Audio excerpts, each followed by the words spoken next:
மனுக்குலத்தை அவர் உண்டாக்குகிற போது மனுஷனை எப்படி சிருஷ்டிக்கிறாரா? 2 விதமாக. கர்த்தருக்கு மகிமை உண்டாகட்டும். உள்ளான மனுஷன், புறம்பான மனுஷன். புறம்பான மனுஷன் அழிந்து போவான். ஆண்டவருக்கு மகிமை உண்டாகட்டும். ஆனா அந்த உள்ளான மனுஷன் இருக்கான் பார்த்தீங்களா, அந்த ஆத்துமா அழிவில்லாதபடி காக்கிற ஒரு தேவன். ஆண்டவருக்கு மகிமை உண்டாகட்டும். ஒவ்வொரு நாளும் இதை உணர்ந்து கொள்ளுகிற போது எல்லாவற்றையும் அதன் காலத்தில் என்ன செய்கிறாரா?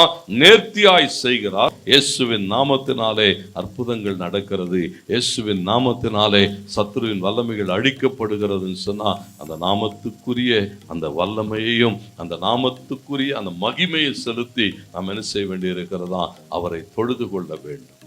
பேதுரு சொல்லுகிறான், வெள்ளியினாலும் பொன்னினாலும் மீட்கப்படாமல் மாசற்ற விலையேறப்பட்ட கிறிஸ்து இயேசு அந்த ஆட்டுக்குட்டியின் ரத்தத்தினாலே மீட்கப்பட்டிருக்கிறோம். ஆகையினால் என்ன செய்யுங்க? ஒவ்வொரு நாளும் நன்றி சொல்லணும். ஒவ்வொரு நாளும். ஏன்னா ஒரு பெரிய தேவன், ஒரு பிரம்மாண்டமான தேவன் என்னை சிருஷ்டித்தது மாத்திரமல்ல, என்மேல் கரிசனையா இருந்து ஒவ்வொரு நாளும் என்னை நடத்தி வருகிறார். அவருக்கு நான் மகிமை செலுத்தட்டும்.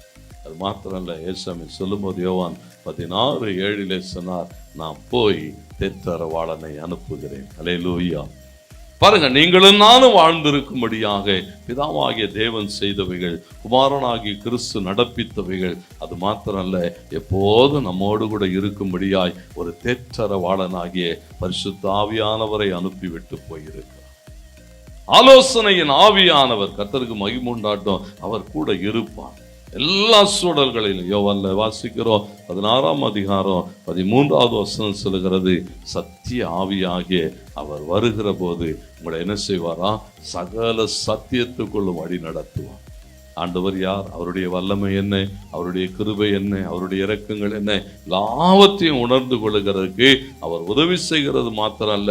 எபேசியர் 1ஆம் அதிகாரம் 13-14 வசனங்களை வாசிக்கிற போது இங்கே சொல்லப்பட்டிருக்கிறது, வாக்குத்தத்தம் பண்ணப்பட்ட மீட்பின் திட்டத்தின் ஆவியானவர் அவரை நம்ம கூட வைத்திருக்கிறார். அவர் நம்மோடு கூட இருக்கிறார். ஒவ்வொரு நாளும் கர்த்தருக்கு மகிமை உண்டாட்டும், நம்மை பலப்படுத்துகிறவராய், நமக்கு ஆலோசனை தருகிறவராய், உதவி செய்கிறவராய், நம்மோடு கூட இருக்கிற வாக்குத்தத்தம் பண்ணப்பட்ட ஆவியானவருக்காக நாம் என்ன செய்ய வேண்டி இருக்கிறதா? தேவனுக்கு நன்றி சொல்ல வேண்டும். தேவனை தொழுது கொள்ள வேண்டும்.